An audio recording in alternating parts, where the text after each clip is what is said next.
Boa noite, Arthur. Olá, meu amigo, boa noite para todos que nos acompanham. Olha, pessoal, antes da gente começar, a gente vai mostrar uma particularidade. Muitos podem pensar que foi combinado, mas não foi, não. Eu vou pedir uma licença para o Arthur abaixar um pouco a câmera dele. Olha só como que nós viemos para a live. Não foi Olha, combinado, né, amigo? não foi, juro que não foi. Olha só que coincidência. Olha, Um abraço pro nosso muito amigo legal. Manu aí, autor da camiseta, né?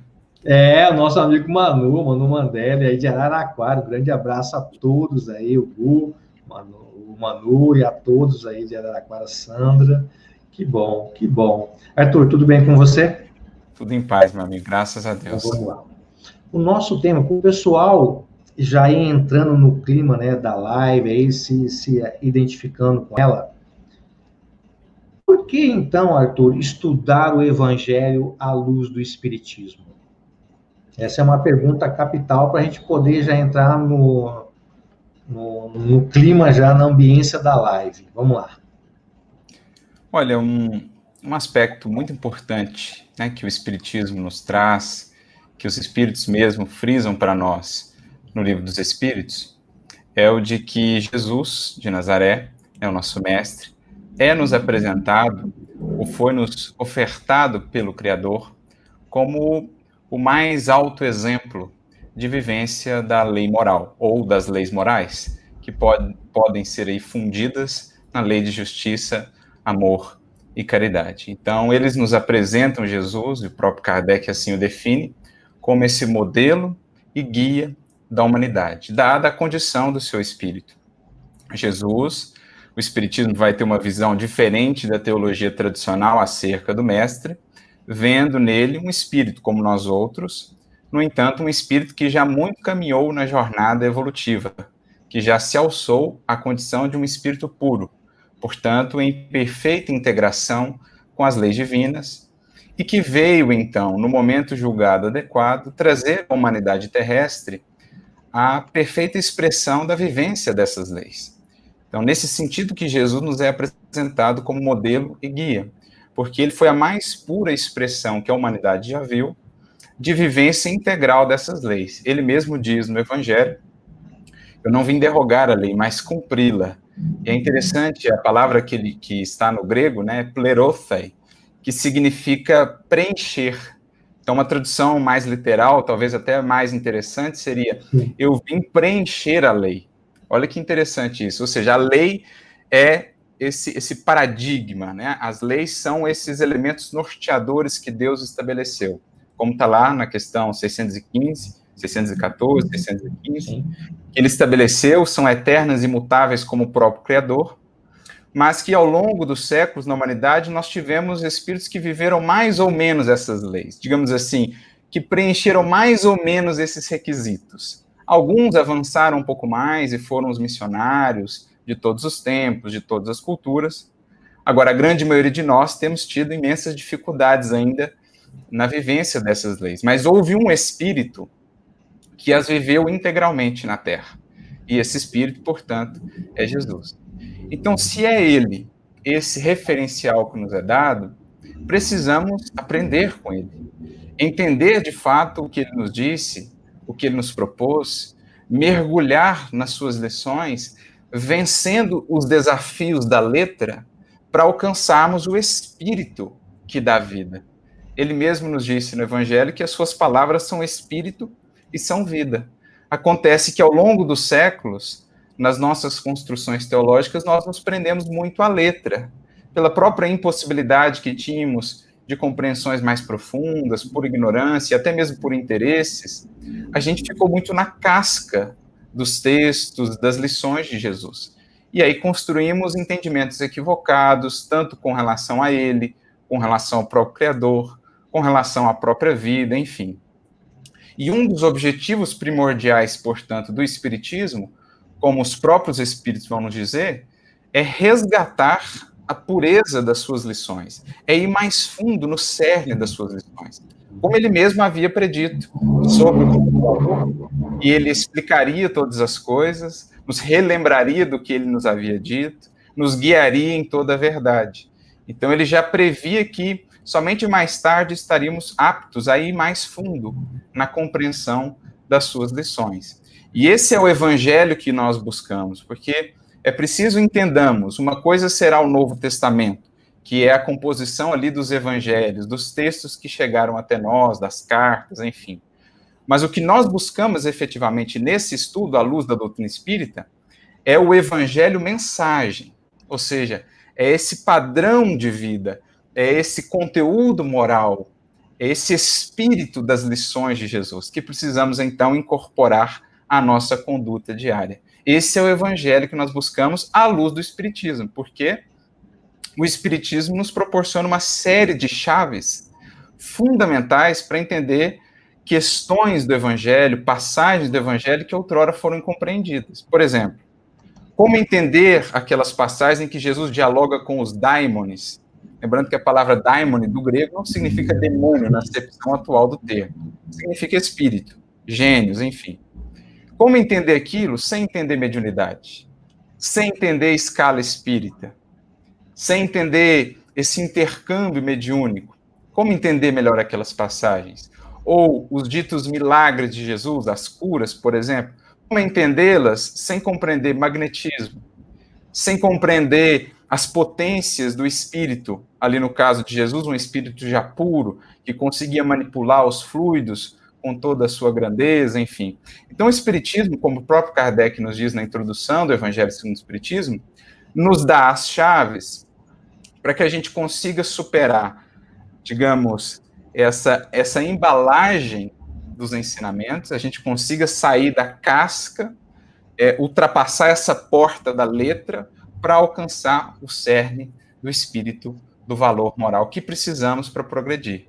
Então é isso, em síntese, né, que a gente traria aqui sobre o porquê estudarmos o Evangelho à luz da doutrina espírita, pelas chaves que o Espiritismo nos propõe e até mesmo pela tarefa que lhe foi designada pelo próprio mestre do Evangelho, caberia a ele nos ajudar a penetrar mais fundo no espírito dessas lições para então podermos compreendê-las e, fundamentalmente, aplicá-las. Só recordando a questão 627, né, Kardec faz uma pergunta interessante aos espíritos. Ele pergunta assim, mas se Jesus nos ensinou todas as leis de Deus, o que tem os espíritos a nos ensinar? Em outras palavras, o que mais? Aí os espíritos respondem assim, Jesus falava de conformidade com os tempos e os lugares, portanto, por parábolas, alegorias. Necessário se faz agora que tudo se torne inteligível para todos, para que ninguém possa pretextar a ignorância. Então é chegado o tempo de que os véus sejam rasgados, para que tenhamos, então, acesso a essa luz e pela nossa responsabilidade, de moto próprio, possamos avançar na edificação de nós mesmos. Nossa, perfeito. Aliás, essa questão, né, da essência que você falou, né, dos ensinamentos do Cristo, né, que Kardec foi norteado, tanto que tem na Gênese, né, em 1862, João Evangelista diz que pesai bem os ensinamentos que os evangelhos contêm, saibei distinguir o que é sentido próprio e figurado, e os erros que vos hão cegado durante, né, os tempos apagarão pouco a pouco, cedendo à luz, a brilhante luz da verdade. Lembrei-me dessa passagem que João Evangelista nos fala sobre essa questão dos milagres, né? Então ele esclarece, saber distinguir o que é uma coisa no sentido figurado e no sentido próprio. Então acho que o objetivo também é esse, a gente se esclarecer. Então essa luz seria legal, muito legal mesmo. Pessoal, quem tiver alguma pergunta relacionada ao tema, vai colocando que à medida do possível a gente vai engrenando, ok? Sobre essa primeira fala sua, Arthur, em específico, né, para Allan Kardec, sabemos que ele se debruçou, né, até meio que afastado, né, do seu âmbito mais familiar, para poder fomentar esse evangelho, né? Para Kardec, qual a importância do estudo do evangelho?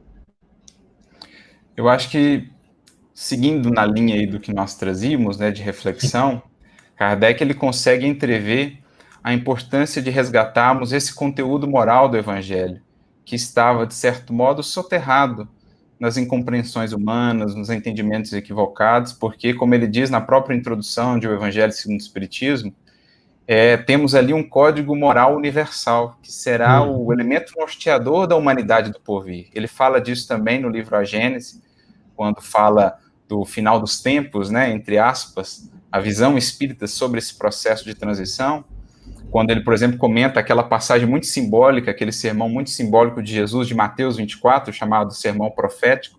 Kardec tece comentários muito interessantes, e ele diz que, para além de toda aquela simbologia, se poderia compreender ali daquele texto duas coisas fundamentais.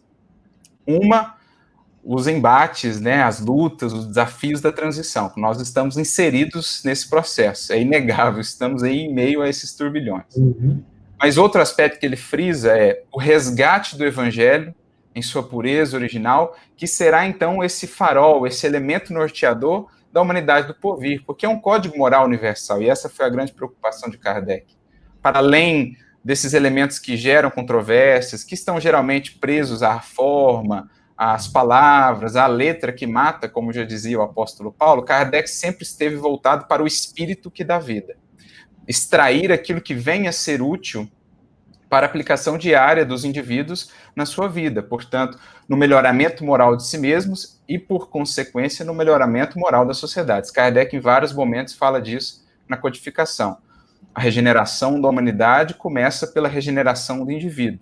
Aliás, ele dirá mesmo que o verdadeiro espírita é aquele que está alcançando esse propósito fundamental, o melhoramento moral de si mesmo. É aquele que não mais se prende apenas no fenômeno, não mais se prende apenas na visão filosófica e na moral aplicada aos outros, mas que, sobretudo, aplica a moral a si mesmo. Então, é nesse sentido que Kardec faz esse esforço, nessa obra magnífica que é o Evangelho segundo o Espiritismo, que a gente vê nela uma obra que é, na verdade, um ponto de partida e não um ponto de chegada. Não é que Kardec tenha esgotado o estudo do Evangelho ali, pelo contrário, ele abre os horizontes do estudo do Evangelho à luz da doutrina espírita. Inclusive, recentemente, né, eu vi que o Adair está aí, o Allan Kardec Online soltou um manuscrito muito interessante, no dia 8 de maio, se não estou enganado, com alguns planos de Kardec, de trabalhos para fazer no Espiritismo, que infelizmente ele não veio a levar adiante por conta da sua desencarnação, mas em um deles ele coloca lá, por exemplo, estabelecer concordâncias espíritas aos comentários dos textos sagrados e a sua interpretação para o Espiritismo. É muito interessante isso, ou seja, Kardec tinha planos de aprofundar esse estudo dos textos, né, dos evangelhos de um modo geral. Então, no Evangelho segundo o Espiritismo, ele dá um start, escolhendo ali algumas passagens, mas depois ele aprofunda esse estudo no livro Céu e Inferno, especialmente no livro A Gênese, quando ele estuda os milagres, quando ele estuda as predições, né, capítulo 15, capítulo 17. Porque lá na introdução do Evangelho segundo o Espiritismo, ele divide em 5 partes, né, os evangelhos. Ele põe lá, né, os atos comuns da vida do Cristo, os milagres, as predições, as palavras usadas para dogmas e o ensino moral. E ele diz que o objetivo do Evangelho segundo o Espiritismo era, sobretudo, o foco moral. Mas ele não diz que o Espiritismo não estudaria esses outros. Tanto é que ele próprio faz na Gênese. Ele vai estudar os milagres, ele vai estudar as predições à luz do Espiritismo, para explicá-los, para ver que, para mostrar que ali por detrás existem leis regendo todos aqueles fenômenos, todos aqueles acontecimentos. No Céu e Inferno, ele vai estudar algumas das lições, né, algumas das passagens do Evangelho que foram utilizadas para a criação de dogmas, explicando-as à luz do Espiritismo. Então, olha que interessante. Ele não esgota o estudo do Evangelho no Evangelho segundo o Espiritismo. Ela é uma obra ponto de partida, porque ele sabia que esse estudo se expandiria, se desenvolveria, para que pudéssemos, com as chaves do Espiritismo, acessar justamente esse conteúdo moral. E aí a gente vê a importância dessa obra, o Evangelho segundo o Espiritismo, pela própria maneira como ela foi estabelecida, como ela foi composta. Você aí mencionou que, diferentemente das outras obras, ele a compõe num insulamento sagrado, palavras do próprio Erasto, que envia uma mensagem para ele por um médium de Paris. Amélie manda, né, junto com uma carta, uma mensagem de Erasto, em que Erasto fala: olha, você tem sentido a nossa presença ao seu redor, inclusive do Espírito de Verdade, e agora você entende por que nós precisaríamos, para uma obra dessa, que você estivesse liberto de qualquer outras preocupações, sob as nossas mãos, num recolhimento e num insulamento sagrado. Então, olha que profundidade, né, que ele está dando a importância dessa obra. O próprio Charles Kemp fez um artigo muito interessante na Reformador de julho de 2014, sobre as cartas que Amélie e ele trocam nesse momento, como Allan Kardec escreveu o Evangelho segundo o Espiritismo, é o título do artigo. Muito interessante, falam para nós desses bastidores da composição de O Evangelho segundo o Espiritismo, como ele recebeu um amparo da espiritualidade superior, né? E é muito marcante isso, dá para nós uma medida da importância dessa obra. Sim. Há uma outra passagem também interessante, que foi inclusive colocada como apêndice que é uma passagem que está na Revue Spirit, de 1904, uma médium que vai visitar Kardec, quando ele já tinha retornado de San Andrés, né, ele faz um retiro em San Andrés para escrever o Evangelho segundo o Espiritismo, no segundo semestre de 63, e essa médium procura em Paris, na Rua Santana, e encontra só Gabi, porque Kardec havia se retirado para seguir escrevendo também no isolamento lá.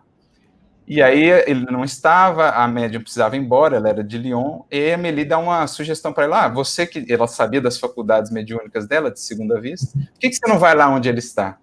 E é muito interessante, ela vai, descreve toda a casa ali da Vila Ségur, né, o que Kardec fala que ela não conhecia, não tinha elementos para descrever, mas ela descreve perfeitamente onde ele estava, o que ele fazia, e ela o vê então cercado de vários espíritos, alguns patenteando muita superioridade, dentre eles, um que parecia mais elevado que todos e que recebia a reverência de todos.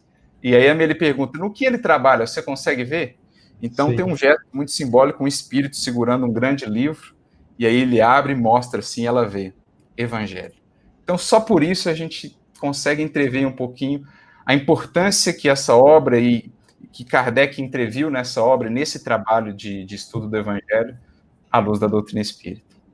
Nossa, muito bom. Aliás, tanto o Charles, né, quanto o Adair, o Carlos Sete também nos estão trazendo muitas informações fantásticas aí. Eu já tinha lido esse Reformador do Charles, acompanho há tempo já, e esses bastidores são legais para a gente, isso que eu falo, é como a revista às vezes traz os bastidores de como que é o dia a dia da sociedade, o dia a dia de Kardec, como que eles evocam. Então, é legal você saber também, não só a obra pronta, mas saber o que está por trás, para saber o quanto que ele se dedicou, o tanto que ele se empenhou, até se isolando até certo ponto dos seus próprios queridos, né, para poder fomentar esse conhecimento. Mas você falou uma coisa muito interessante, eu captei aí na sua fala, você citou Paulo, né, claro, Paulo, assim, também é uma referência dentro do Evangelho, né? Então, qual que é a relação das cartas paulinas com o Espiritismo? Há alguma relação entre elas ou não, Arthur? Olha, amigo, há um artigo muito interessante na Revista Espírita, né, que é também um manancial inesgotável, né, muito belo, muito profundo, desses bastidores, né? Aliás, abrindo parênteses aqui, falando dos bastidores, Kardec, numa dessas cartas que ele manda para Amélie, lá de San Andrés, ele inclusive fala, né, depois de um período de muitas chuvas, começou a ter dias muito belos, aí ele fala, não, o domingo foi um dia muito belo, e hoje eu fui tomado pela preguiça, hoje eu não escrevi quase nada, né? Então você vê que o próprio Kardec tinha dias também que ele ficava ali mais tranquilo, passeando, velejando, é muito bacana a gente ver esses bastidores, né? Mas voltando à questão, há um artigo na Revista Espírita de dezembro de 1863, muito interessante. É uma mensagem do espírito François Nicolas Madeleine. O artigo se chama São Paulo, precursor do Espiritismo. Olha que interessante o título que Kardec dá. Paulo, precursor do Espiritismo. Então ele insere essa mensagem de François Nicolas Madeleine, em que esse espírito fala, então, como que os escritos de Paulo, né, assim como eles contribuíram, foram fundamentais para o estabelecimento do cristianismo, ele diz que esses monumentos escritos contribuiriam não menos vigorosamente a também a expansão e a divulgação do próprio espiritismo. Então ele fala da importância da inspiração que corre ali por aqueles ensinos por aqueles escritos que contribuiriam muito para a expansão do espiritismo, embora muitas vezes eram utilizados até para combater o espiritismo, num entendimento equivocado que se formou acerca de muitos ensinos de Paulo ao longo dos séculos. Inclusive, o Espírito diz que Paulo, esse grande Espírito, ele contempla do mundo espiritual com muita amargura certas incompreensões acerca dos seus textos e dos seus ensinos. E a gente vê ele ativo, né, na doutrina espírita. Ele deixa mensagens no Evangelho segundo o Espiritismo, Kardec insere uma. No Livro dos Espíritos, questão 9, ele tem uma mensagem belíssima, uma síntese maravilhosa, em que ele apresenta ali para nós Jesus como esse arquétipo humano. Nós temos Erasto, seu discípulo, também participando ativamente da codificação. Então a gente vê que ele esteve envolvido com o processo, e as suas cartas, amigo, são magníficas, assim. Quando a gente vai fazendo um estudo à luz da doutrina espírita, a gente vai vendo o quanto esse espírito ele conseguiu ver longe, o quanto ele conseguiu acessar elementos que agora, para nós, no espiritismo, parecem naturais, mas que para aquele tempo eram muito à frente do seu tempo. Então a gente vai ver nas cartas de Paulo, por exemplo, com outras palavras, naturalmente, mas se a gente pega o espírito da letra, a gente vai ver ali, por exemplo, ele debatendo na primeira carta aos Coríntios, capítulo 12, as faculdades mediúnicas, os diferentes tipos de faculdades mediúnicas. No capítulo 14 dessa mesma carta, ele praticamente descreve uma reunião mediúnica, porque sabemos, essas reuniões, ou essa interação com o mundo espiritual era muito vigorosa no cristianismo primitivo. A gente vê isso pela obra Paulo Estevão mesmo, pelos Atos, a gente vai vendo essas interações também, Atos dos Apóstolos. Então a gente vê ali, por exemplo, ele tratando de faculdades mediúnicas, tratando de uma reunião mediúnica, os moldes, o funcionamento. Ele fala que os espíritos dos profetas estejam sujeitos aos profetas. Ou seja, ele está falando, olha, o médium ele tem que ter autocontrole, não pode se deixar levar pelo espírito. Ele está falando isso lá, 2000 anos atrás. Aí você pega o capítulo 15 da primeira carta aos Coríntios, ele tratando de corpo espiritual, corpo material e corpo espiritual, falando de perispírito, falando que a ressurreição, entre aspas, né, o reino de Deus, não se dará em corpo perecível. Então não é ressurreição dos corpos, é ressurreição em espírito, é continuidade da vida em espírito, em corpo fluídico. O próprio Kardec, quando comenta essa mensagem do François-Nicolas Madeleine, nesse artigo, ele acrescenta outros pontos em que Paulo já trazia ali prenúncios do espiritismo, inclusive essa questão do corpo espiritual. Ele diz que essa mensagem do François ela é notável, porque apresenta essas vinculações das lições, dos ensinos de Paulo com aquilo que o espiritismo mais tarde traria. Então a gente vai identificando muitos pontos de contato, ele realmente entreviu muitas coisas que o espiritismo depois explicaria com mais profundidade. Claro, os termos são outros, mas se a gente vence a letra e encontra a ideia e o espírito, a gente vai ver que tem muitos conceitos ali fundamentais, especialmente o da caridade, né, que é o que o espírito mais ele toca especialmente nesse ponto, como essa centralidade da caridade no seu sentido mais amplo, né, não simplesmente o auxílio material, mas a caridade como esse sentimento que congrega, que sintetiza todos os outros. Nós temos a famosa composição de Paulo na sua primeira carta aos Coríntios, mais uma vez, capítulo 13, aquele hino inesquecível à caridade, que depois foi resgatado, digamos assim, por Kardec no Evangelho do Espiritismo. Então a gente tem muitos pontos de contato e vemos que esse espírito esteve diretamente envolvido com a própria codificação, com o próprio trabalho ali de Kardec. Não, ótimo. Aliás, inclusive, esse texto, né, da François Madeleine, coloquei o link aí para vocês que estão nos acompanhando no YouTube ali de Paulo Espiritismo Kardec, ou na página do Face também, tem um link aí que vocês podem acessar da Kardecpédia e depois dar uma lidinha lá para vocês verem a situação, tá? Temos uma pergunta do nosso querido Donizete. Aliás, Donizete, obrigado pela sua presença, pelo carinho e participação. Ele pergunta que sobre a transição planetária, como outras religiões, como o budismo, o islamismo e outras, vão se situar, sendo que só o espiritismo trata desse assunto. Você teria alguma coisa para falar para o Donizete? Vamos lá. Olha, é claro que nós não conhecemos a fundo, né, todas as outras tradições espirituais, mas algumas a gente conhece. E algo interessante é que a gente vai vendo que muitas delas vão tratar desse processo de transição com outros termos, mas quase todas elas vão reconhecer que existem ciclos, digamos assim.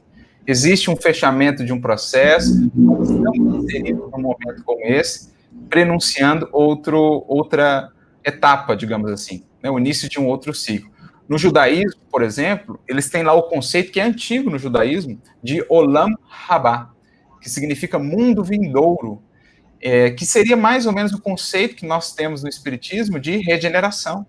Então, se você vai indo para essas outras tradições espirituais, você vai vendo que, em outros termos, todas elas tratam de um processo de mudança da humanidade, que passa pela renovação dos indivíduos e que, no geral, né, na composição de todos nós, passa pela mudança da própria humanidade, adentrando numa nova etapa. Isso vem confirmar aquilo que está no Evangelho, o Espírito sopra onde quer, e aquilo que o próprio Kardec fala, né, os próprios Espíritos falam, quando uma verdade precisa ser ensinada, ela é difundida não somente, né, nos centros espíritas, mas ela é difundida em todos aqueles que estão buscando conhecer as realidades espirituais. Essas verdades, elas são espalhadas em todas as partes, pelos espíritos, bem como pelos encarnados, que têm essas incumbências aí de levar adiante a humanidade e as criaturas pela exemplificação e pelo conhecimento que espargem. Não, ótimo, ótimo, ótimo. Como você bem disse, a gente talvez não tenha a fundo todo o conhecimento das outras filosofias espiritualistas, mas geralmente todas as espiritualistas geralmente sempre tratam dessa questão de progresso, de evolução, isso está, como você bem disse, só que com outras palavras, com outros termos que são condizentes à filosofia. Mas, Donizete, muito obrigado, viu? Nós falávamos de Paulo, você fez essa relação às cartas, né, do Evangelho, citou os textos, né, dentro do nosso movimento espírita, não tem como falar de Paulo de Tarso, tá, isoladamente, se não se reportar a Paulo e Estevão, tá? Teve alguma importância de Paulo e Estevão para o estudo de Paulo? Olha, amigo, eu diria que sim, né, que é uma obra realmente muito rica, porque ela vem com uma série de chaves, de complementos, ela vem amarrando pontos que pareciam desconexos, digamos assim, quando você faz uma leitura meio que literal de Atos dos Apóstolos. Então, os estudiosos que não têm acesso a esses recursos, muitas vezes eles vão encontrar meio que caminhos sem saída, em que as coisas parecem não se concatenar. Por exemplo, vou dar um exemplo aqui. Alguns estudiosos vão encontrar muitas dificuldades para conciliar, por exemplo, as descrições dos acontecimentos em Atos dos Apóstolos e aquelas que o próprio Paulo traz na Carta aos Gálatas.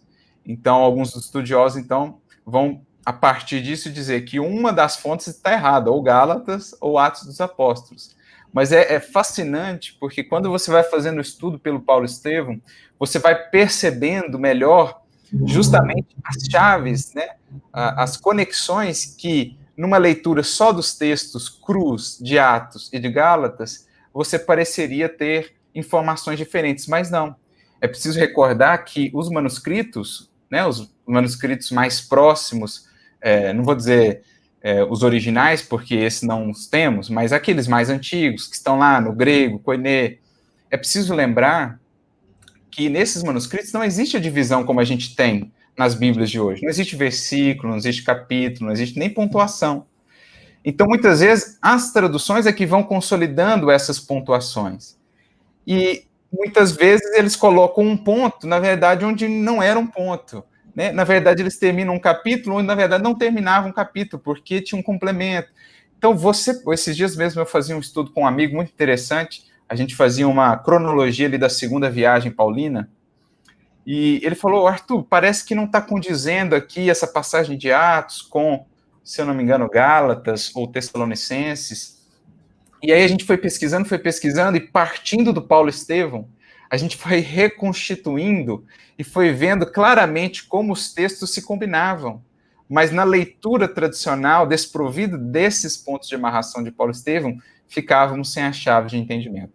Então, o livro Paulo Estevão, ele tem uma importância muito, muito fundamental quando a gente o estuda a fundo, né?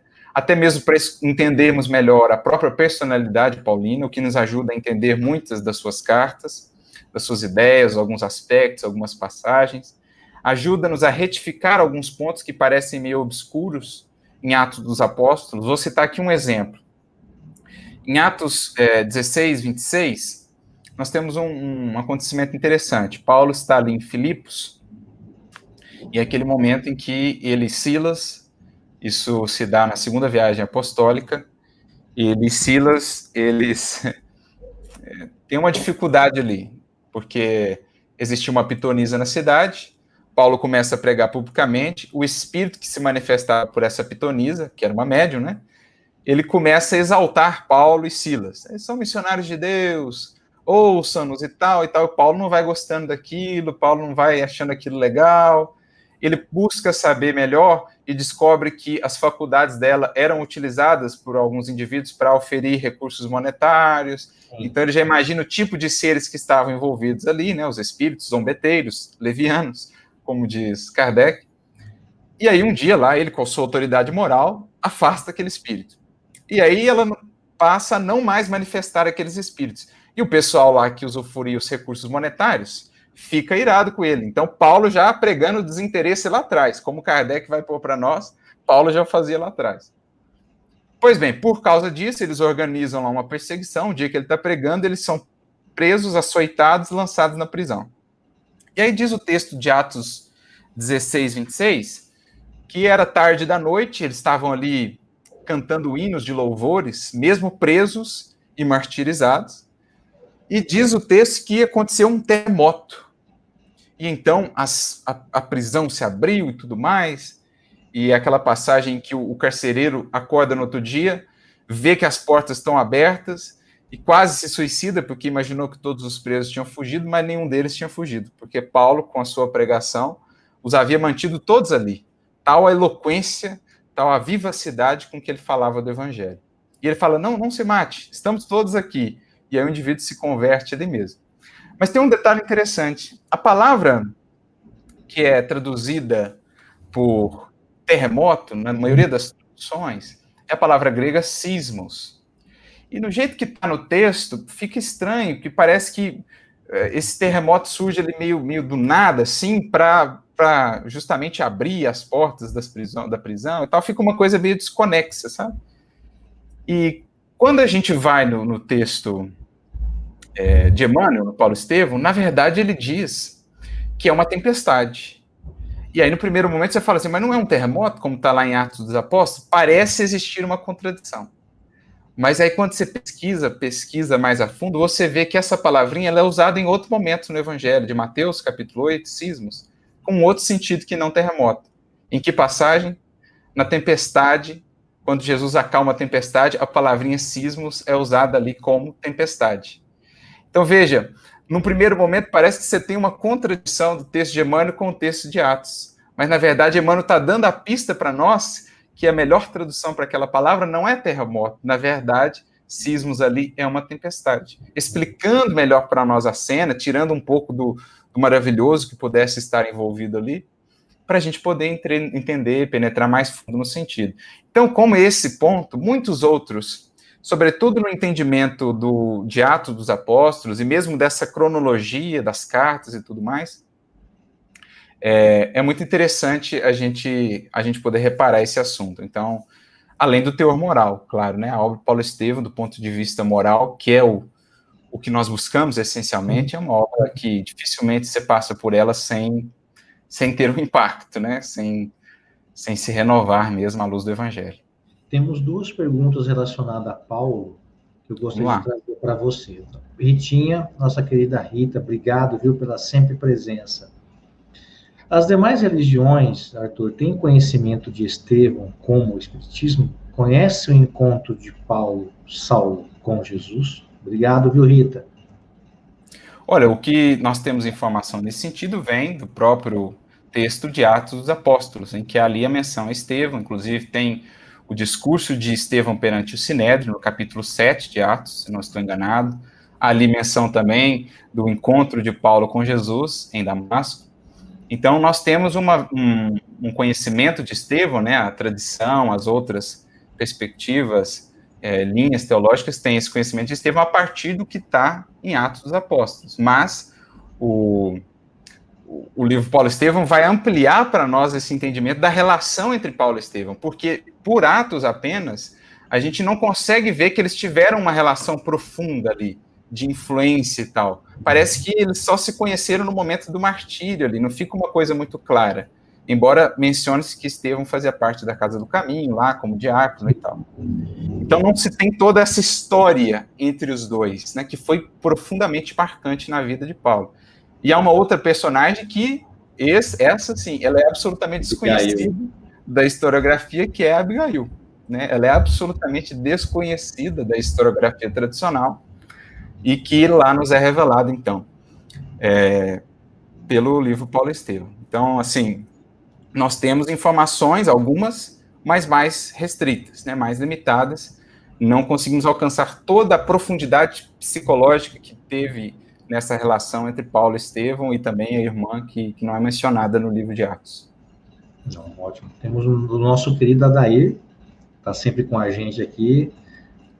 Arthur, o que você poderia dizer sobre os estudos que não atribuem todas as cartas como sendo de Paulo? Muito obrigado, viu, Adair? Muito grato mesmo pela sua contribuição.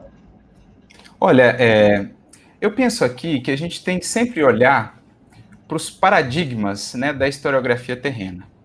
Porque ela parte de paradigmas, e claro, né, vai se buscar estudar as fontes, a crítica textual, as características dos textos, o grego de cada carta, os assuntos que são ali trabalhados, mas é preciso entender que as fontes, sobretudo no que diz respeito ao evangelho, elas têm sempre uma limitação, digamos assim, e que, para além disso, muito acaba sendo elucubração, acaba sendo desdobramento.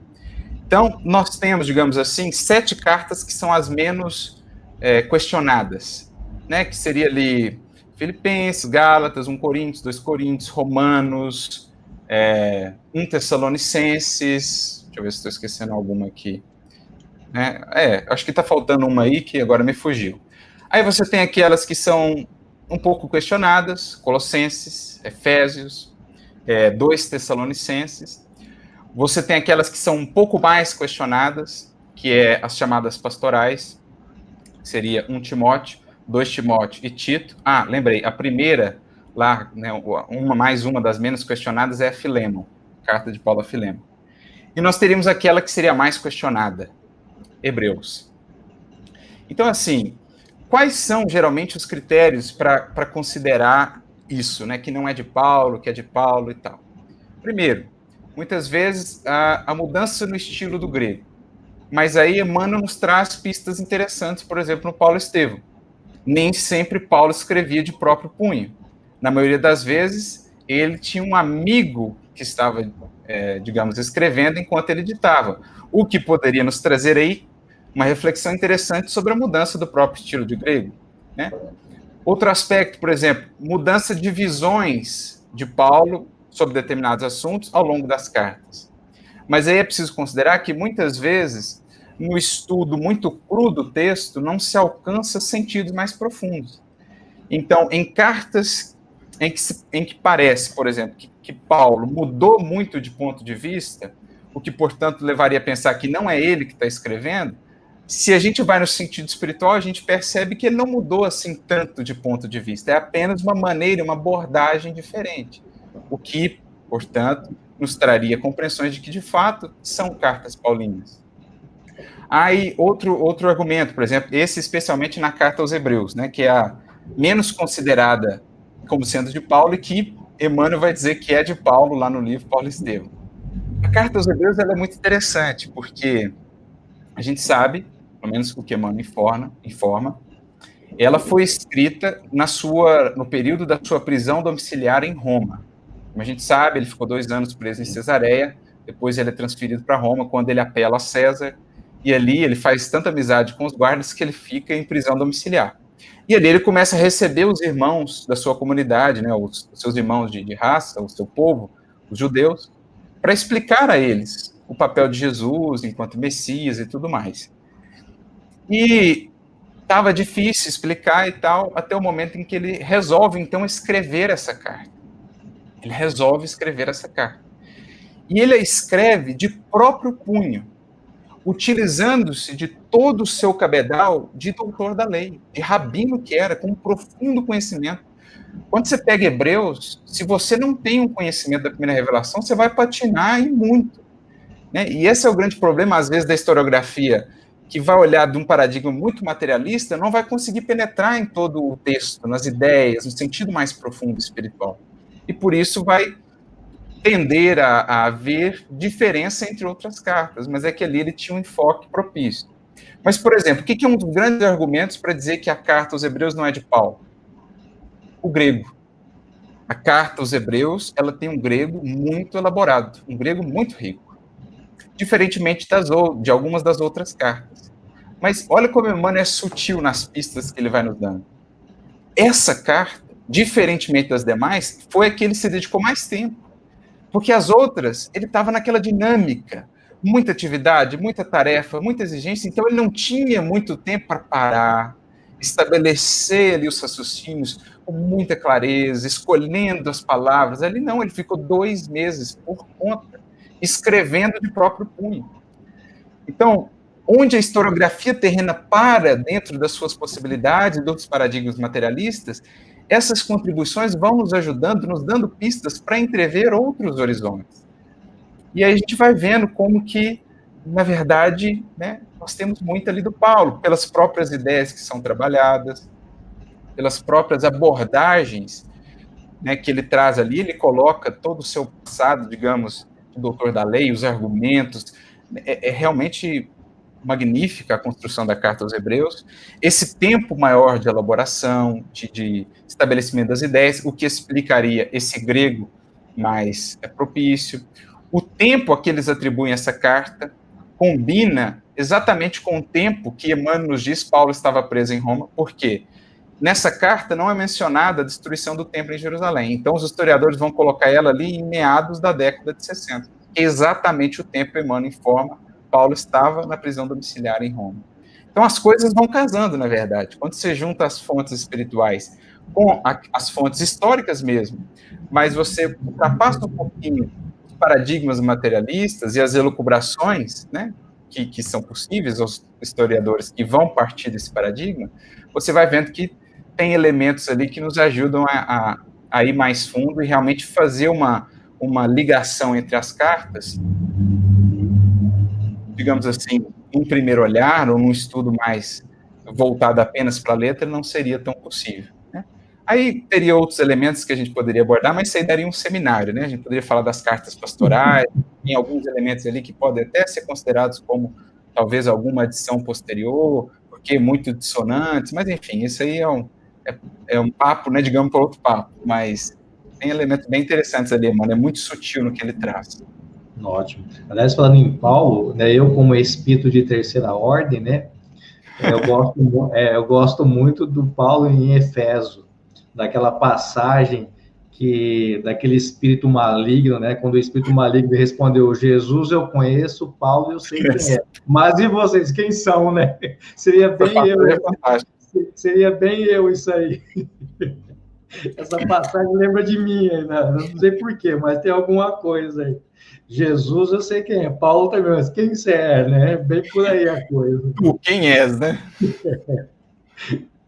Vamos lá, Arthur. Pegando essa linha de pensamento, o estudo do Evangelho à luz do Espiritismo, ele pode ser também levado na ambiência familiar? E se sim, qual que é a importância disso? Porque geralmente é restrito mais aos centros, aos estudos, né? Ou até grupos online e tudo mais, mas assim, no âmbito familiar mesmo. Eu acho que é essencial, amigo, porque como a gente falou lá no início, né? Qual o grande propósito do estudo do Evangelho? Acessar esse valor moral, esse conteúdo moral, para que a gente possa, então, incorporar isso à nossa vivência diária. Os próprios espíritos dizem isso a Kardec, o Erasto, na mensagem que ele manda para Kardec sobre a finalidade da obra, né, do Evangelho segundo o Espiritismo, a mensagem que ele manda para ele lá em San Andrés, ele fala que agora o Espiritismo estava entrando nesse grande caminho das aplicações práticas, a bem da sociedade, a bem dos indivíduos. E, sobretudo, no lar, que é essa célula fundamental da sociedade. Kardec vai frisar a importância disso, né, no Livro dos Espíritos e tudo mais. A obra de Chico, por exemplo, do nosso querido Emmanuel, vai falar tanto dessa importância. Então, criar esses momentos em família de diálogo, de reflexão, de estarmos juntos aprendendo. Mas é importante que isso não se configure apenas num ritual, para a gente não repetir certos atavismos de séculos em que, como o próprio Kardec diz na introdução do Evangelho segundo o Espiritismo, conhece-se as máximas de Jesus, mas apenas de repeti-las, apenas proverbialmente. Eu sei de cabeça, de cor, mas eu nunca meditei mais a fundo naquilo. Eu nunca fui mais fundo no que aquilo quer dizer para a minha vida. Então, é importante que a questão do Evangelho no lar, por exemplo, não seja simplesmente um ritual. Eu chego lá, abro, leio, faço a prece e termino. Não, mas um momento de estarmos em família, de conversarmos com os nossos filhos, de conversarmos com o cônjuge, com as pessoas que ali estão, porque a gente sabe da importância dessa construção de uma atmosfera psíquica, digamos assim, né, da renovação fluídica mesmo do lar, e quando a gente se reúne, o próprio Kardec comenta isso no último capítulo do Evangelho segundo o Espiritismo, quando ele fala das reuniões em nome de Jesus. Ele comenta, inclusive, aquele versículo que Jesus fala, quando dois se reunirem em meu nome, dois ou mais, ele fala o que é reunir-se em nome de Jesus, não é apenas como pretexto, mas como comunhão de pensamentos, de propósitos, de ideias. Quando assim se dá, a gente sabe do valor disso, de renovação íntima para cada um de nós, de renovação fluídica mesmo do ambiente do nosso lar.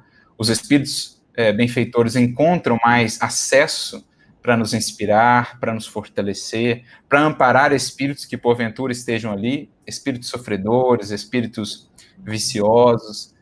Então é realmente fundamental que a gente crie esse espaço de nutrição familiar, assim como nós nos reunimos à mesa do almoço para ali comungarmos o alimento, né, que nutre o corpo, por que não nos reunirmos num banquete espiritual para comungarmos o alimento que nutre o espírito? E o Evangelho é o pão mais fundamental, como diz Jesus, o pão que desceu do céu e que dá vida ao mundo, que dá vida aos corações. Quanto mais a gente incorpora esse alimento, mais fortalecidos estaremos para as lutas e para as mudanças que nós precisamos fazer.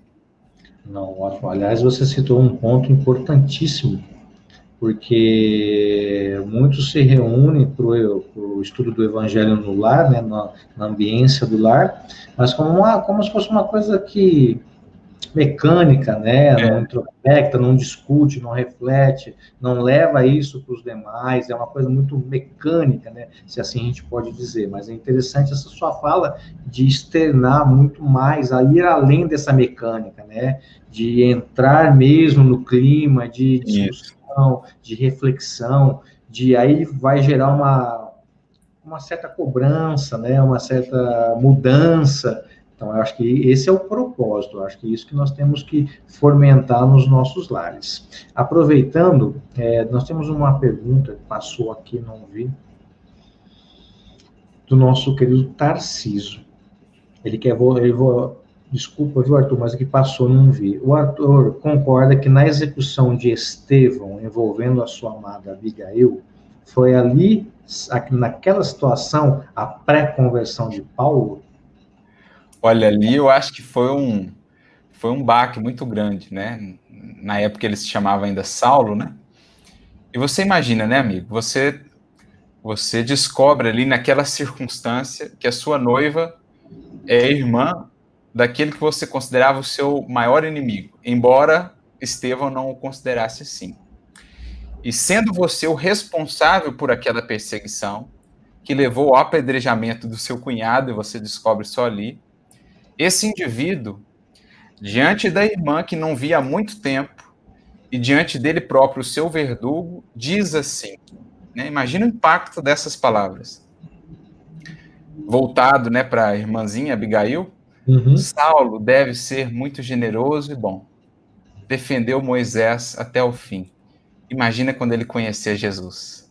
Seja uma boa companheira para ele e que Deus vos abençoe. Então você imagina o que é para um verdugo ouvir essas palavras de tamanha grandeza de um indivíduo que está ali às vésperas da morte por sua causa. Então é aquilo, amigo. Que resistência moral pode indefinidamente resistir ao poder do amor? Ao poder da misericórdia, ao poder do perdão? Então eu creio que ali Estevão, ele rachou a muralha defensiva de Saulo. Ele, muito preso ainda apenas ao intelecto, ao raciocínio frio, distanciado do sentimento, ali Estevão o marca de um tal modo que, embora ele resistisse, ele relutasse, ele recalcitrasse contra os aguilhões, como diz Jesus quando o encontra, não recalcitres contra os aguilhões. Isso vinha desde lá do encontro com Estevão. Jesus só veio dar o fecho ali no processo em Damasco, porque Paulo já vinha ali conflitado, ele vinha pensando em Estevão, ele não conseguia esquecer aquele exemplo. Ele ficava pensando, mas de onde vem essa força? Como é possível alguém que só recebeu o ataque retribuir com tanta amorosidade, com tanta misericórdia? Quem é esse Cristo que inspira isso aos corações? Que força é essa que eu desconheço? Porque ele conhecia a força da eloquência, ele conhecia a força da imposição, ele conhecia a força do poder, porque ele era influente, ele era um jovem prodígio do seu povo, ele tinha um cargo invejável, ele tinha fortuna, ele tinha beleza, ele tinha juventude, ele tinha tudo. Mas ele não tinha a paz que viu naquele olhar. Uma paz às vésperas da morte, ele não tinha aquilo, mesmo tendo tudo isso. Então, é como um espinho que se crava, meu amigo. Embora você relute em olhar para ele, você está sentindo aquilo.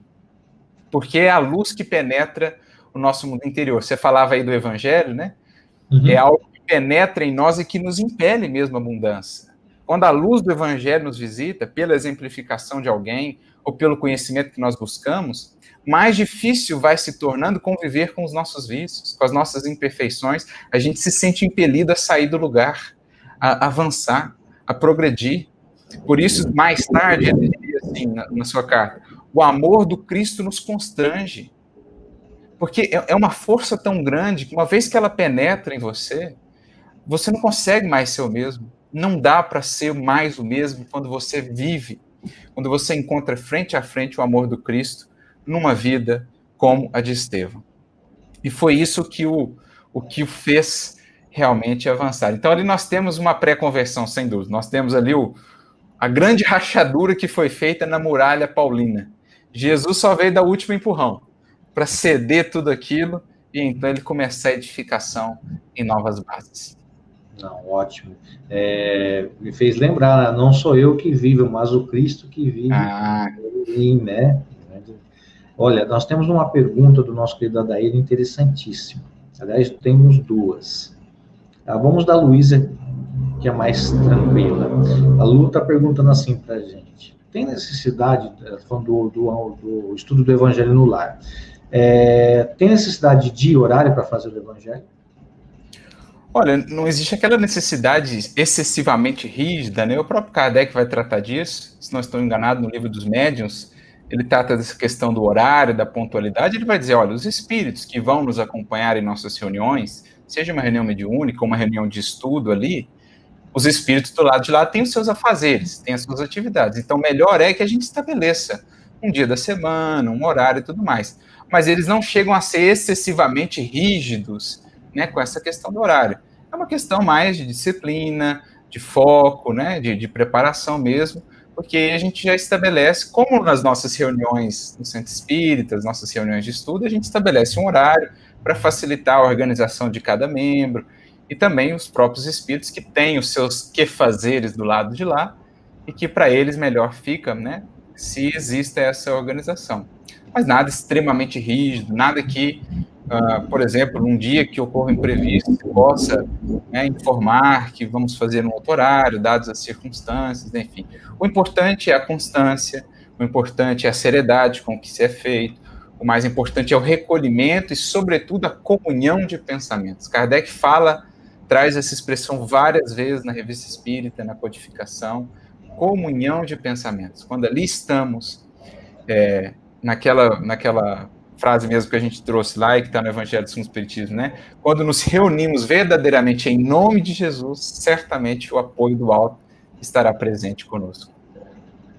Não, perfeito. Agora nós vamos trazer do nosso querido Adair.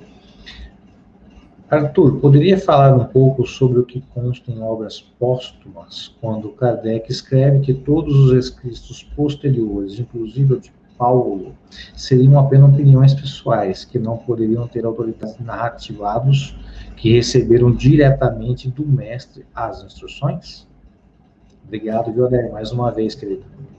Olha, eu não me recordo agora propriamente desse texto, né, de todos os detalhes desse texto, mas eu acho que, assim, como o próprio Kardec faz questão, ou ele apresenta naquele artigo que nós mencionávamos, né, o artigo São Paulo, precursor do Espiritismo, eu acho que com o avanço dos próprios estudos bíblicos, né, que tiveram aí grandes avanços, principalmente no século XIX, século XX, os chamados textos críticos, né, a descoberta de manuscritos mais antigos, que nos aproximam mais ali do cristianismo primitivo mesmo, terceiro século, segundo século, a gente se aproxima mais daqueles textos que corriam mesmo nas comunidades cristãs, e que vinham, então, por tradição oral, e mesmo, né, nas trocas entre aquela comunidade cristã nascente, antes de se estabelecer uma institucionalização mais clara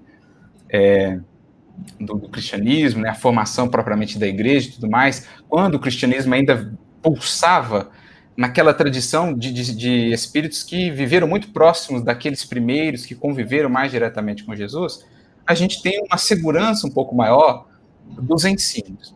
Com os estudos linguísticos que vão sendo feitos também, a gente consegue vencer um pouquinho mais a roupagem da letra, facilitando-nos o estudo do espírito, digamos, das lições propriamente. E especialmente com a chave espírita, eu acho que quando a gente lança a chave espírita nesses textos de Paulo, e a gente consegue, tanto pelo estudo do espiritismo, como também pelo estudo das obras que contextualizam aquele tempo, a própria linguagem, Kardec inclusive fala disso no Notícias Históricas, né, a terceira parte da introdução do Evangelho segundo o Espiritismo, ele nos estimula a estudar também aquele contexto, o estado, os costumes da linguagem, da sociedade da época. Quando a gente tem esses recursos e vai penetrando nos textos, a gente vai vendo o quanto eles condizem com o que o Espiritismo nos traz. É como se nós passássemos todo aquele material pelo crivo da lógica, da razão, da revelação espírita, do próprio entendimento da época, né? E aí a gente vai vendo que há muita propriedade ali, há muito valor ali. Está sendo dito ali o que o Espiritismo nos traz hoje, né? Como o próprio Kardec diz na introdução do Evangelho segundo o Espiritismo, muitos pontos da Bíblia, dos Evangelhos e dos autores sacros em geral só são incompreendidos, até mesmo ininteligíveis, pela falta da chave. Então, Kardec diz, olha, até mesmo nos autores sacros, aqueles chamados pais da igreja, nós temos ali muitos conhecimentos profundos, que com a chave do Espiritismo, que Kardec, ele diz que o Espiritismo, se ele projeta luz para o futuro, não projeta menos luz no passado. Então, nós temos a questão 628 do Livro dos Espíritos, em que os Espíritos mesmo indicam, olha, estudem esses textos antigos, esses outros autores, essas outras filosofias, à luz do Espiritismo, porque ele tem muito a explicar. Ele vai nos mostrar como o Espiritismo já estava presente lá, esparso em germes, misturado às vezes em incompreensões ou na dificuldade da letra, mas as ideias já estavam lá. Esses dias mesmo, né, eu revia um artigo muito interessante de Kardec, que está na Revista Espírita agora de janeiro de 1864. Olha o título do artigo, né? Santo Atanásio, Espírita sem o saber. Então, Santo Atanásio é um grande pai da igreja ali de Alexandria, e Kardec pega um trecho de Santo Atanásio, interessantíssimo, e ele vai estudar, comentar esse texto à luz do Espiritismo. E aí, olha o que Kardec diz. Com as ideias esparsas contidas na Bíblia, nos Evangelhos e nos pais da igreja, sem falar dos escritores profanos, pode constituir-se toda a doutrina espírita moderna.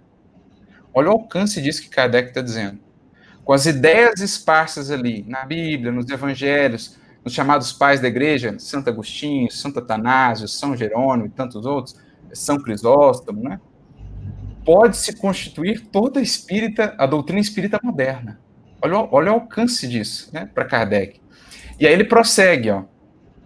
Os comentários feitos desses escritos geralmente o foram de um ponto de vista exclusivo e com ideias pré-concebidas.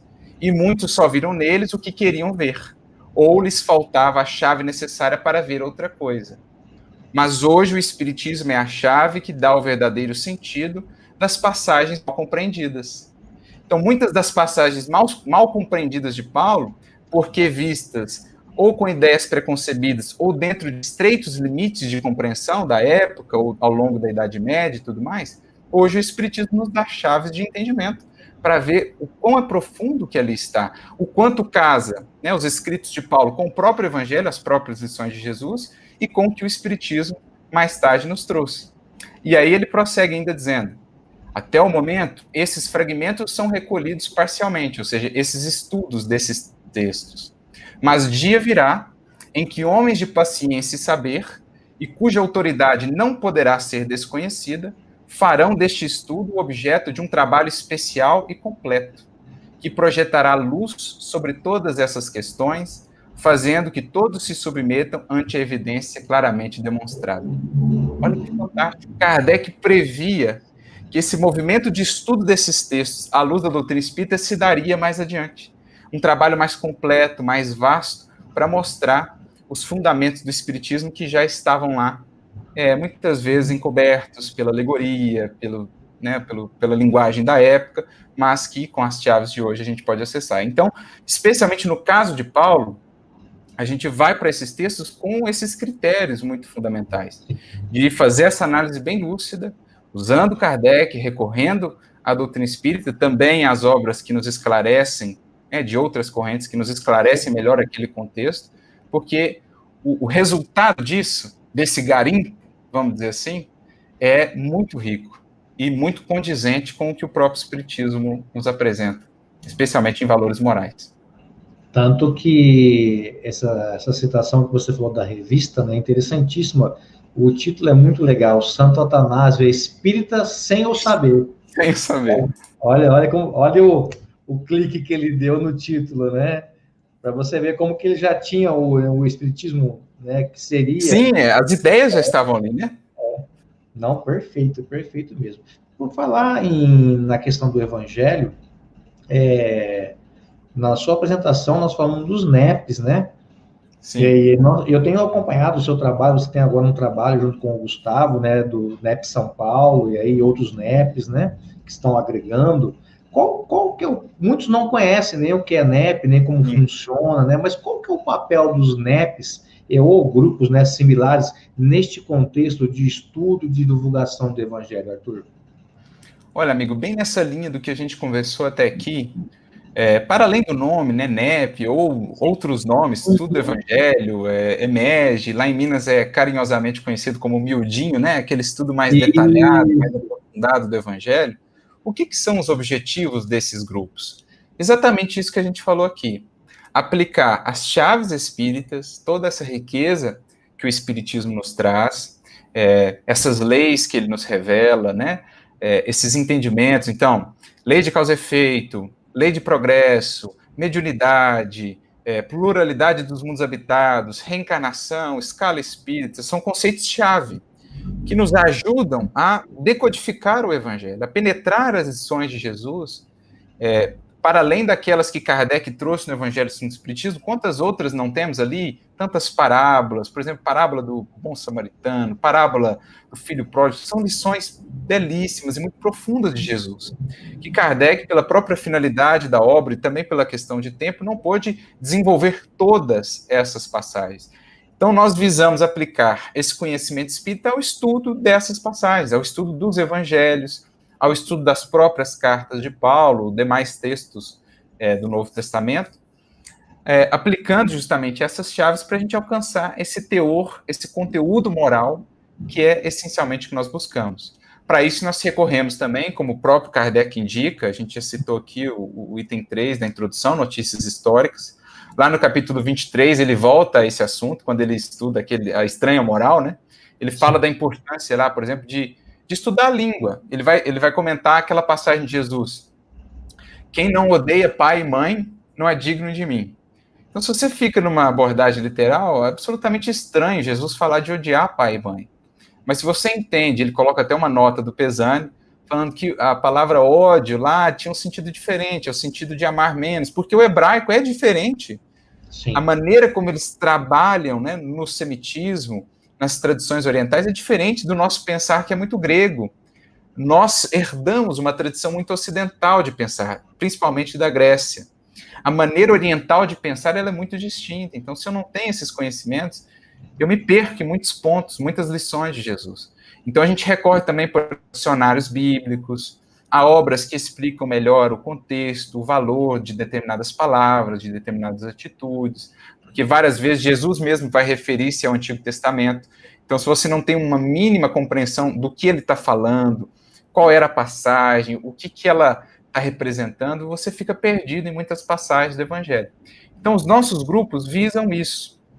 Os NEPs ou grupos similares, aplicar tudo que o Espiritismo nos traz e também esses recursos de conhecimento, digamos, mais contextual, histórico, às passagens do Novo Testamento, às cartas de Paulo, para extrairmos dali o conteúdo moral, que é o de que estamos tão necessitados, para avançarmos na senda de aprendizado e de transformação com Jesus. Essa é a grande finalidade dos nossos grupos, não só o âmbito da pesquisa, mas também aquilo que vem a se fazer prática, transformação nossa a cada dia, a partir das lições desse grande mestre que é Jesus.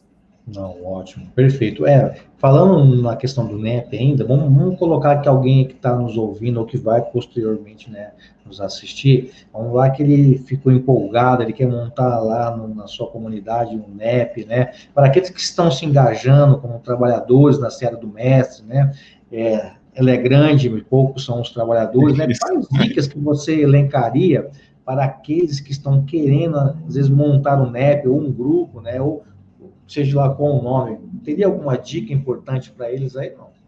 Olha, inclusive eu indico aqui, a gente preparou um material simples assim, né, com algumas considerações, que está no site, né, nós temos um site, www.neppaulodetarso.org, e a gente tem uma aba lá chamada Material de Estudo, e a gente fez uma pequena apostilazinha, assim, na verdade não é uma apostila, são considerações que a gente trouxe, uma contextualização dos NEPs, dos objetivos. O material se chama Orientações para a Criação de um NEP. E ele a gente traz um pouco da explicação do propósito do NEP, né, ou dos NEPs, orientações, a fundamentação, né, com textos do próprio Kardec indicando esse estudo, né. Você vê, no livro A Gênesis, Kardec indica que estudemos, inclusive, o livro Gênesis. Estudemos, inclusive, o Antigo Testamento. Kardec mesmo fala, estudemos a bem da própria religião, ou da compreensão desses textos, para que a interpretação muito literalista não venha a, digamos assim, lançar em descrédito, né, todas as informações que ali estão. Então, Kardec mesmo nos indica esse tipo de estudo. Então, ali a gente traz todo um conjunto de orientações, de dicas, de sugestões, de referências, de obras que muito contribuem para esses estudos. Mas eu acho que, assim, um primeiro aspecto que a gente sempre comenta, no que diz respeito ao estudo do Evangelho à luz da doutrina espírita. Estudar, primeiramente, muito bem a base, ou seja, Kardec. Para que a gente não repita nesse estudo dos Evangelhos, do Novo Testamento, velhos atavismos, velhas compreensões. Sabemos que muitos de nós, ao longo dos séculos, estivemos envolvidos aí com outras tradições, no seio do cristianismo, com antigas teologias, com antigas compreensões. Então, formar essa base muito bem estabelecida em Kardec. Então, ler as obras fundamentais, né, avançar no estudo da Revista Espírita, porque isso nos mune de recursos essenciais para que a gente lance para o Evangelho um novo olhar, um olhar realmente renovado. Então, sempre que alguém nos procura, como fazer para estudar o Evangelho da doutrina espírita? Olha, começa pela base. Como é que está a base aí em Kardec? Está segura? Já leu? Já meditou bastante e tal? Porque isso vai ser muito importante para que o nosso olhar para os textos seja realmente lúcido, seja realmente um olhar que vai mais fundo. E aí depois a gente vai ter, nesse material a gente indica, por exemplo, é interessante que se tenha um dicionário bíblico, porque para entender o valor de certas expressões na época, de certas palavras, um texto, né, uma Bíblia, as chamadas Bíblias de estudo, né, aquelas que têm notas elucidativas, né, se alguém já quisesse aprofundar um pouquinho mais, talvez uma tradução interlinear que traga também o grego, um dicionário do grego, para ver quais são as palavras que estão lá nos manuscritos mais antigos, nos textos críticos, para a gente meditar um pouquinho mais na profundidade do texto. Então, uma tradução boa, essa aqui, por exemplo, a Bíblia de Jerusalém, que é uma tradução feita com base nos chamados textos críticos, que são mais recentes. A Bíblia do Peregrino também tem notas muito boas. A própria tradução do Haroldo, que não é completa, né, do Novo Testamento, ela vai só até Atos, mas ela é feita com base no texto da UBS, que é um texto crítico, usado na maioria das traduções modernas, e as notas que ele coloca são boas também. Então lá a gente traz algumas orientações nesse material mais completas para quem tiver interesse, mas eu acho que uma primeira e muito fundamental é isso, consolidar bem uma base em Kardec, para a gente poder ir para esse estudo mais enriquecido. E, naturalmente, depois a gente vai ter toda a contribuição do nosso querido Emmanuel, que muito nos auxilia a penetrar mais fundo no sentido espiritual das lições do Evangelho. Emmanuel que dedicou muito do seu trabalho com o nosso querido Chico a nos auxiliar a penetrar nesse sentido dos textos, para que o Evangelho não seja em nossa vida apenas teoria, né? Apenas elucubrações, apenas debates e discussões, mas ele seja realmente uma vida com mais humildade, com mais caridade, com mais fidelidade a esses princípios e a essas leis morais que nos regem a todos.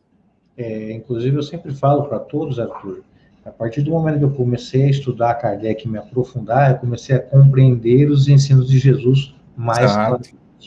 Exatamente. Eu tenho que estudar Kardec para compreender Jesus e para a gente colocar em prática aí. A doutora Agnes, uma perguntinha. Ale, pergunte a opinião sobre essa nova corrente separatista dentro do espiritismo, com acusações de elitismo e que muitos têm questionado.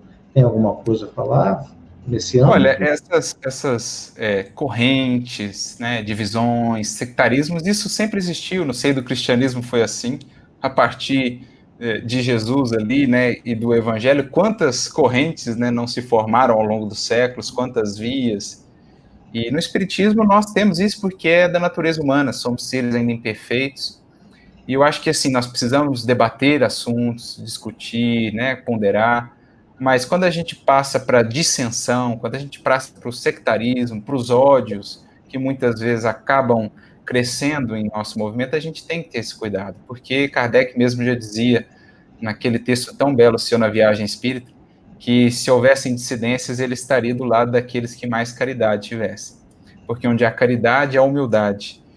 E mesmo que se esteja em erro, se há humildade, é mais fácil de se retificar. Mas quando há orgulho, quando há pretensão, quando há violência, quando há a pretexto de combater equívocos e o uso da violência, eu passo a ferir pessoas, atacar pessoas e não debater ideias, aí a gente está se perdendo um pouquinho. Então é claro que a gente tem que ter sempre esses dois fundamentos, né, que Kardec nos apresenta, que, por um lado, é a caridade no coração, no tratar com as pessoas, no lidar uns para com os outros, paciência, compreensão, entendimento, humildade, né, para que nós não venhamos nos perder em torres de marfim, em excessos, em distanciamento também das pessoas mais simples. E, por outro lado, a fé raciocinada, o bom senso kardeciano, para que também não venhamos a acolher toda e qualquer ideia que se fala em nome do espiritismo, toda e qualquer mensagem que chega do mundo espiritual, toda e qualquer coisa que seja inserida no espiritismo, a gente acabar analisando isso sem critério. Então, esses dois fundamentos kardecianos, que estão lá no Evangelho segundo o Espiritismo, a fé inabalável é somente aquela que pode encarar a razão face a face em todas as épocas da humanidade, esse é um pilar. E o outro é, fora da caridade não há salvação. Tendo esses dois, coração e cérebro, né, sentimento e raciocínio, nós estaremos caminhando na linha do meio, na linha do equilíbrio. Identificando o que nós, enquanto movimento, temos a ajustar, como perfeitos, estamos progredindo todos, temos imperfeições, instituições têm imperfeições, mas a gente pode debater isso no âmbito da urbanidade, da caridade, como irmãos que somos. Não precisamos nos degladiar, não precisamos nos ferir mutuamente a pretexto de corrigir problemas e acabar, muitas vezes, nos separando, né? A gente precisa caminhar juntos, dar as mãos. Claro, cada um vai trabalhar mais um enfoque, né? Cada um vai estar numa frente de trabalho da grande seara espírita, uns com um enfoque mais no aspecto filosófico, outros com um enfoque mais no aspecto científico, outros com um enfoque mais no aspecto moral, no estudo do evangelho, mas a gente precisa entender como Jesus, e você mesmo citou, né? A seara é uma só, a seara é grande, por enquanto são poucos os obreiros, e a gente vai se dividir para ser menos obreiros ainda? Pelo contrário, vamos dar as mãos e ver que cada um tem a sua função, vamos nos amar, vamos buscar a humildade, a caridade, mas também a lucidez e o bom senso de Kardec, debatendo ideias, mas jamais atacando, ferindo pessoas, porque são irmãos e caminhamos juntos rumo ao progresso que todos temos a efetuar. Eu lembrei de duas passagens, essa última que você disse, né, de não atacar. Kardec, quando ele lança a Sociedade Parisiense, fala aqui, discutiremos, mas não disputaremos, né? Então, exato. Excelente. Essa frase é uma síntese maravilhosa, né? Sim. E outra coisa que o professor Cosme, que me perdoe, mas ele tem uma fala sobre essa questão que você falou, os erros do coração são mais graves que os erros do espírito, né? Então, não podemos partir para o lado particular da coisa, né? Temos que sempre ponderar, cada um está num estágio, cada um tem uma vivência, uma experiência, uma cultura, então é aí que nós temos que ter o bom senso de Kardec, né, para tudo, inclusive... Como você falava, inclusive, né, amigo, nos bastidores, antes da gente entrar, a gente precisa olhar para Kardec não só na obra de Kardec, mas também na vida de Kardec, no modo de ser kardeciano, né? Não só no que ele escreveu, no que ele viveu. E quando a gente vê Kardec ser ferino, ser duro, ser agressivo, nunca, a gente não vê Kardec nunca. Ele debate ideias, por vezes é firme, contundente nos argumentos, mas você não vê Kardec atacando pessoas, depreciando pessoas, sempre com um espírito de urbanidade, de fraternidade, de caridade que conduziu por toda a vida. Então, lucidez nos raciocínios, clareza, mas, acima de tudo, amorosidade e caridade no tratar. Ótimo. Nós já encerramos o nosso tempo, estamos chegando perto de 1h30, aí, que é o nosso limite. Aqui é resenha, eu trouxe, na verdade, quando nós criamos o resenha no início da pandemia, eu trouxe do futebol, trabalhei muito tempo com futebol, né? Então, a resenha do futebol é uma coisa que é constante, né? É muito clara. E eu resenho espírita para isso. Então, nós vamos fazer 2 toques aqui. Eu vou falar alguma coisa e em poucas palavras você responde para mim. Pode ser? Vamos lá. Então, vamos lá. Arthur, quero te perguntar, pessoalmente, tá? Tá. Deus. Fusão, né, da inteligência suprema com amor infinito. Jesus. O mestre e o amigo maior e de todos os momentos. Allan Kardec. O professor inesquecível, o bom senso encarnado. Um desejo. Aperfeiçoarmos-nos, ou a mim mesmo, né, dia a dia. Ótimo. E para encerrar, a gente sempre, né, o anfitrião aqui sempre deixa a prece final para o nosso querido convidado. Então, eu vou deixar você em evidência, tá, para você fazer a nossa prece final. Não saia não, viu, turma? Tem recadinho no final. E aí eu volto para a gente encerrar. Pode ser? Combinado. Vamos lá. Obrigado. Bom, meus amigos, então, agradecendo, né, a Jesus, nosso divino mestre e amigo de todos os momentos, também Allan Kardec, esse professor inesquecível, nós elevamos o nosso coração em prece, unindo-nos todos pelo pensamento e agradecendo a Jesus pelas bênçãos infinitas que essa doutrina consoladora e libertadora nos tem trazido, resgatando para nós as luzes inesquecíveis do Evangelho, que é esse sol em nossos caminhos, e auxiliando-nos, estimulando-nos a avançar na senda de nosso progresso, contribuindo assim para o progresso da humanidade. Nós agradecemos, Senhor, e pedimos, siga a nos inspirar e a nos fortalecer para aquilo que nos cabe fazer, na melhoria de nós mesmos, para que o Espiritismo seja em nossas vidas não apenas um rótulo, mas realmente essa ciência do infinito, como Kardec nos define, abrindo-nos horizontes infinitos, tão belos, tão luminosos e grandiosos da vida, ensinando-nos a buscar aquilo que Jesus nos dizia, que Ele veio nos trazer a vida abundante, experienciando o amor, a caridade, a humildade, que são as chaves que nos abrem o reino de Deus, como conquista íntima em nosso coração.